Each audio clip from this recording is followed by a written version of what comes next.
हमारा उम्मीदवार जीत की ओर बढ़ रहा है। शंकर सिंह भी हम लोगों से जुड़े हुए उम्मीदवार थे।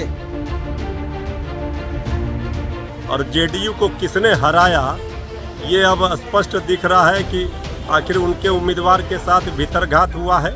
ना नीतीश कुमार का दिखा जलवा, ना तेजस्वी का चला जादू। रुपौली में निर्दलीय कैंडिडेट ने मार ली बाजी।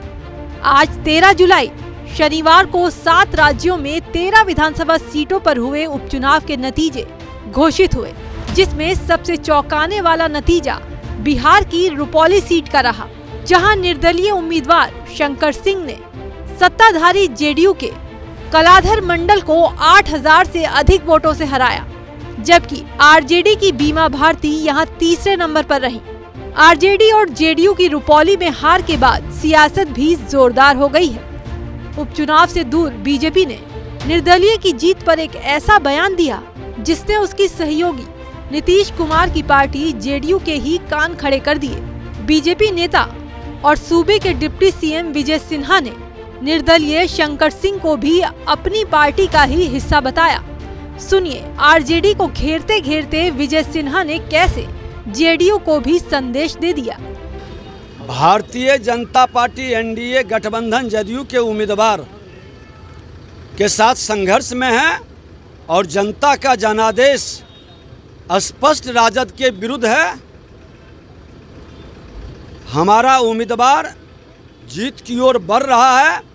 शंकर सिंह भी हम लोगों से जुड़े हुए उम्मीदवार थे। विजय सिन्हा के इस बयान को तेजस्वी की पार्टी ने मौका बनाकर चौंका लगा दिया। रुपौली में अपनी हार के बावजूद भी आरजेडी ने जेडीयू पर हमला बोला। पार्टी प्रवक्ता मृत्युंजय तिवारी ने एनडीए में भीतरघात की बात कही, साथ ही सवाल खड़े किए कि निर्दलीय उम्मीदवार शंकर सिंह को किसने खड़ा किया। रुपौली विधानसभा के उपचुनाव का रिजल्ट में यह स्पष्ट दिख रहा है कि एनडीए के अंदर ही भीतरघात का सामना जेडीयू को करना पड़ा और जेडीयू को किसने हराया ये अब स्पष्ट दिख रहा है कि आखिर उनके उम्मीदवार के साथ भीतरघात हुआ है। अब तो आदरणीय मुख्यमंत्री श्री नीतीश कुमार जी 2020 में जो बात कह रहे थे वो इस बार उपचुनाव में रुपौली में दिख गया है। अब रुपौली में एनडीए के अंदर भीतरघात का दांव खेलकर आरजेडी ने बीजेपी और जेडीयू के बीच दरार पैदा करने की पहल शुरू कर दी है। हालांकि इसे बीजेपी और नीतीश कितना तवज्जो देंगे ये तो वक्त बताएगा। लेकिन इस बीच रुपौली की इस जंग में तेजस्वी के साथ आए इलाके के सांसद पप्पू यादव का असर भी नहीं देखने को मिला, जो काफी चौंकाने वाली बात रही। हालांकि पप्पू यादव ने एनडीए पर हमला बोलते हुए एक बात साफ कर दी कि आरजेडी उम्मीदवार बीमा भारती के साथ हमेशा इंडिया गठबंधन खड़ा रहेगा।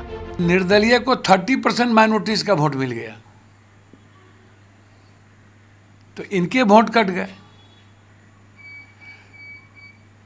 तो परिवार गया, सबको की जिंदगी खत्म हो गई। जिनके लिए कहावत है जातो गमाए भातो न खाए, तो जिनके लिए इन्होंने सब कुछ कुर्बानी दी, रियल में बीमा जी ने कुर्बानी दी।